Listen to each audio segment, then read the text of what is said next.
정말 희한한 일이 일어났죠. 민경욱 공천 취소, 공천 또 공천 취소, 공천 나 살다 이런 거 처음 보는데 많은 분들이 지금 장난쳐? 어. 이러셨을 것 같아요. 그 민경욱 공천이 처정됐다는 댓글에 민경욱이 황교안 비디오를 갖고 있냐? 나 이거 보고 팡 터졌어요. 그렇지 않고서야 쉽게 표현하면 약점 잡힌 게 아니면 어떻게 이게 가능하지 하는 거 있잖아요. 네.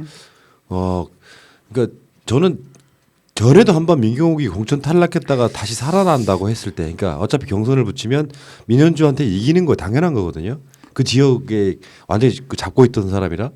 근데 경선 붙인다고 했을 때, 아 이게 이 미래통합당 지역구 선거에는 엄청 악영향을 끼치겠구나라고 생각했었는데, 야 이런 상황을 거치면서까지 왜 이렇게 상황이 되면 왜 민경욱이 탈락했는지 왜 다시 붙여졌는지가 계속 회자가 되잖아요. 그렇죠.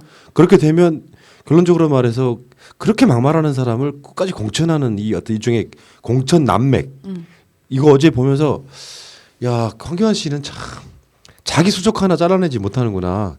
민경욱이 황교안의 비디오를 갖고 있는 게 맞구나. 난 이렇게 생각했어요.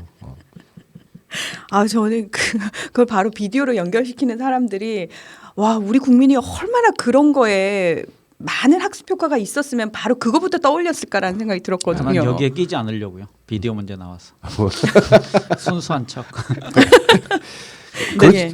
아니 이 싸움을 이렇게 보는 시각이 저는 가장 맞다고 생각하는 게 공간위와 실은 최고위 간에 최고위의 싸움이라고 보는 게 가장 맞는 것 같습니다. 네. 그러니까 공천관리위원회는 거기에 이제 김세연이라는 사람이 주도했다는 설이 많습니다. 그러니까 네. 김세연은 이 정당의 향후 구조를 봐서 이렇게 막말 프레임을 가지고 있는 사람, 그다음에 저질 국회의원의 속성을 보였던 사람은 잘라야 된다라는 설이 많고, 하지만 최고위원회는 황교안 중심으로 어쨌든 모여 있거든요. 그러니까 황교안의 힘을 실어주고 그 황교안이 자기의 대항마가 될 만한 사람들은 다 잘랐잖아요. 그러면서 자기에게 충성할 수 있는 사람 중에 민경욱을 본 거죠. 왜냐하면 자기 대신해서 막말로 전투를 해주기 때문에. 근데 그 안에서 지금 민경욱은 황교안 사람으로 그 분류되고 민현주라는 사람은 유승민 사람으로 분류됩니다. 그러니까 그 안에 그런 대리전 성격도 있고 김세현은 또 유승민하고 친한 걸로 돼 있어요. 그러니까 그 안에 계파 싸움이 있기도 하고 공천관리위원회와 최고위원회 사이에 끝없는 지금 전쟁이 있는데 여기서 결국은 황교안 체제가 일단은 그 이 작은 전투에선 승리한 것처럼 보이는 거죠. 그러니까 그 당연히 이제 맞는 분석이시고요. 근데 YTN에서 제가 맞았습니까? YTN에서나 들을 수 있는 고급 분석이시고 네. 분명히 그런 거 있는 것 같아요. 친하다고 이렇게 공천하고 이러는 차원보다 확실히 황교안은 민경욱과 뭔가가 있어요. 왜냐하면 간혹은 다른 어떤 대가를 주고 이 공천 받아들여 이렇게 무마시키는 정치력도 필요하거든요. 그렇죠. 근데 그런 상황이 아니고 이렇게 무리를 둬가면서까지 계속 물론 여기는 이제 어떤 기싸움이라는 게 네. 있었을 거예요. 네가 그래? 그럼 내가 다시 밀어붙이고 이 방식이 있었겠지만 그렇게까지 살려서 결국에는 당이 망가지는 생각은 전혀 못하는 상황. 그러니까 이런 공천으로 인해서 일단 뭐랄까요, 뭐 유승민 개 이런 걸 떠나가지고 저 우리 당 대표 저 새끼 뭐 하는 거지 하는 여우 느낌들 지지자들이 봤을 때도 마찬가지고 민경욱 자체가 확실히 그런 거 아니에요. 막 절대적인 지지자들한테는 사이다였을 거예요. 문 대통령 뭐 비아냥거리는 보통 어머니 돌아가시는 것도 악플을 다는 새끼니까 얘는 일베예요. 근데 이런 애들을 굳이 공천, 그러니까 이 사람들은 이런 거 있거든요. 악플로 정도 수준의 정치인을 뭔가 솎아내는 개혁 공천이라는 이미지를 주려고 김영호나 이석연은 노력했다고 생각해요. 맞아요. 근데 그거를 한 방에 다 홀라당 그냥 잡숴버린 거지 이거는. 그 뭔가가 있다고 봐야죠. 그러니까 이게 단순하게 어떤 기싸움 이상의 끈끈한 뭔가가 있다고 봐야죠. 민경욱만큼 살려야 되는 비디오. 비디오. 그러니까 저는 뭐 거기까지는 생각 안 하고요. 왜냐하면 그 황교안의 저는 그 성직자적인 삶, 그래서 바보가 된, 그래서 정치 바보가 된 그쪽 측면은 좀 제가 이해하고 싶은데. 아니 근데 그러니까 황 작가님 들으시는 성직자분들 지금 굉장히 충격받으실 것 같아요. 예, 황교안을 성직자적인 삶을 살았다라고 말씀을 하시면은 급 사과드립니다. 예, 사과하시고요. 아니 왜냐하면 본인이 본인이 목회 활동하려고 했기 때문에 네. 아마 이제 비디오까지 간 건 좀 전 좀 아 과했다. 농담이지 당연히 이걸 진실로 받아들이면 어떡해. 진심 아니었어요? 저는 진심인 줄 알고 지금 새날을 보호하기 위해서 아니, 제가 그런 농담입니다. 그런 정도가 아니라면 아니 그러니까 해석이 안 되니까. 아니, 그러니까 저도 농담인데. 근데 이제 그 우리가 황교안의 입장에서 서보면 빙의해 보면 최고위원회에 예를 들어서 이준석 같은 애가 들어 있잖아요. 그럼 이준석은 분명히 유승민의 의견을 매번 대변하는 친구거든요. 그러면은 유승민이 계속 민경훈 가지고 예를 들어서 우리에게 공개 안 되는 회의에서 깔 거라 생각합니다.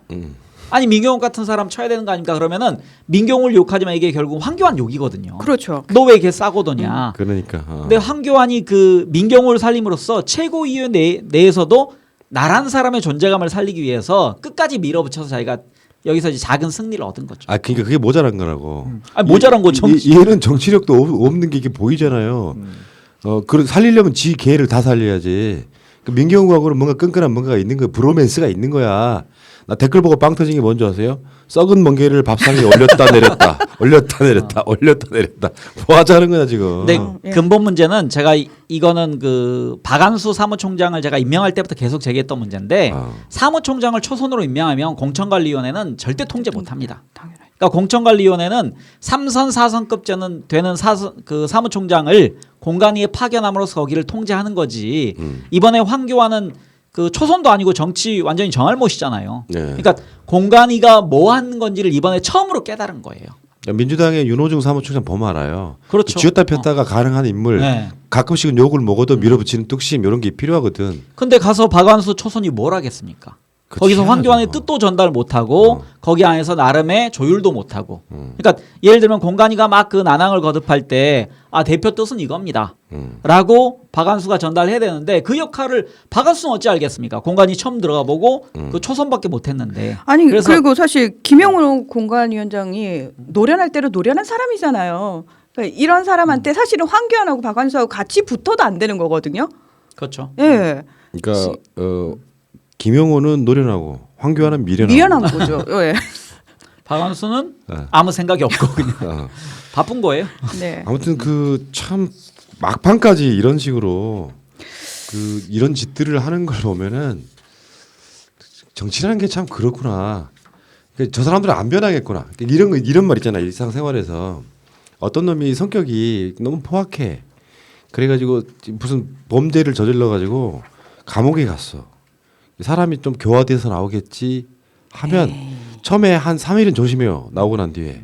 그리고 또 포악한 성질을 부려서 또 끌려가. 그러니까 그 보고 있던 옆에 옆집 아줌마가 하는 거지. 사람 성격은 안 변해.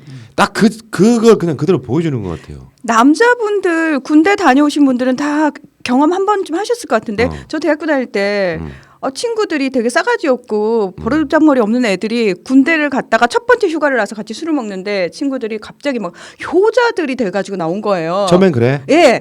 그러다가 딱 전역하고 나서 야 너 그때 효자 됐는데 그랬더니 야 그거 벌써 변한 지가 언제 내 두 번째 휴가 나왔을 때는 이게 원래 모습으로 돌아오더라고 얘기를 하더라고요. 안 안 변해요. 변해요. 사람은 안 변해요. 안 변합니다. 변하는 사람이 가끔씩 있는데 그거는 인생의 깨달음이 굉장히 깊었을 때만 가능해요. 그러니까 삶의 정말 터닝 포인트를 만났을 때 죽을 고비를 넘겼을 때 제가 그런 좋습니다. 케이스예요. 난 성격을 바꿨어. 진짜로. 어떻게 해서 어떻게 바꾸신 거예요? 아니 뭐 나는 내 성격이 중학교 때까지 엄청 내성적이었어요. 엄청 내성적이었는데 한 번 수업 시간에 손을 못 드는 거예요. 남들이 나 쳐다보는 게 싫어가지고. 갑자기 어느 날 갑자기 사유를 했어요. 그러니까 표현이 좀 그렇긴 하지만 이해해 주세요. 남자로서 이건 내 삶이 아니다. 중학교 2학년 때. 그래서 갑자기 어느 날 갑자기 용기를 내고 손을 번쩍 들었지. 이게 나한테 시선이 쏟아질 거 아니에요. 그렇죠. 학교 때 보면 질문 한 놈만 하잖아. 제가 물 또 오겠습니다. 딱 그런 거 아니에요? 아니, 난 그때 질문을 뭐 했는지 생각이 안 나. 하도 당황해가지고. 근데 해보니까 재밌는 거예요. 그래서 성격은 내성적인데 필요할 때는 내 말을 하고 살자. 이게 첫 번째 포인트였고요. 두 번째 하나 더 있어. 이제 완전 다 말아먹고 나서 내가 느꼈던 것 중에 하나가 진짜 어떤 순간에 이게 막 빚만 남아있고 막 힘들다고 생각해 좌절하는 그 타이밍에 그런 생각을 했어요. 다른 생각 안 하고 뭐 무슨 소리였냐면 내가 이대로 죽으면 내 아이한테는 평생 오명이 씌워주겠구나. 빚 못 갚고 돌아가신 아빠. 그게 사람을 변하게 만들더라고. 그러니까 그런 식의 어떤 진짜 터닝 포인트가 아니면 저는 사람 안 바뀐다고 생각하고 얘들은 바뀔 수가 없는 애들이라고 생각해요. 근데 저는 학습은 바꿀 수 있다고 생각합니다. 사람의. 그러니까 기본적인 속성은 그대로 있을지라도 표면적으로 세상을 대하는 태도나 남에 대한 태도가 좀 바뀔 수 있다고 생각하는데 그러기에는 황교안이 그 지금 들어와서 정치에 대한 경험이 너무 일천하기 때문에 그러니까 저는 그래서 초선 의원들이 막 나대는 거 별로 안 좋아하거든요. 정치적으로. 왜냐면 잠깐만 황 작가님. 네. 자네 정치해 볼 생각 없나? 정치 쪽을 너무 잘 알아라 보면. 덕후.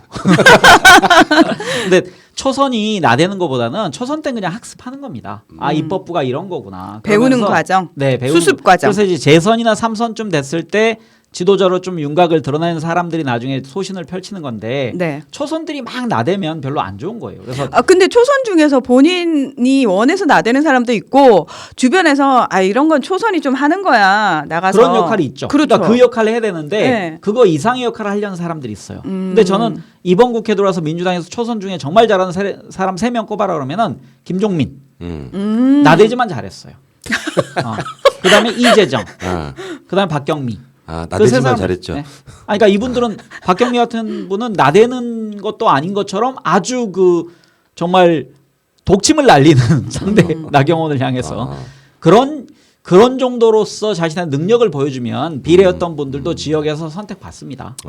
근데 이제 괜히 뭐 초선밖에 안 되는데 막 3선 4선처럼 행동하는 사람은 그래서 제가 안철수를 싫어했던 거거든요. 왜냐하면 정치적 경력이 전혀 없이 정치권에 들어오자마자 지가 국가 지도자 하려고 하면 얼마나 국가라는 그 거대한 항공모함을 이끄는데 실수가 많겠습니까? 그렇죠. 근데 그 전형적인 예가 지금 황교안이거든요. 전혀 정치 시스템을 모르는 상황에서 마치 자기가 대표 자리에 있으면 공관위원장도 내 말 듣고 밑에 있는 사람들은 다 내 말 들을 거다 그러는데 거기 밑에 있는 사람들은 욕망 덩어리들입니다. 그렇죠. 통제 못하죠. 그렇죠. 관료사회랑 다르죠. 안철수도 그렇고 황교안도 그렇고 공통점이 그거예요. 국민들이 나를 원해서 나는 정치의 뜻이 없었지만 국민들이 내가 나서야지만 이 나라를 살릴 수 있다고 해서 자기가 나온 거거든요. 희생해서. 그렇기 때문에 나는 다른 초선들하고 급이 달라라고 본인들 스스로 그렇게 생각하고 있을걸요. 네.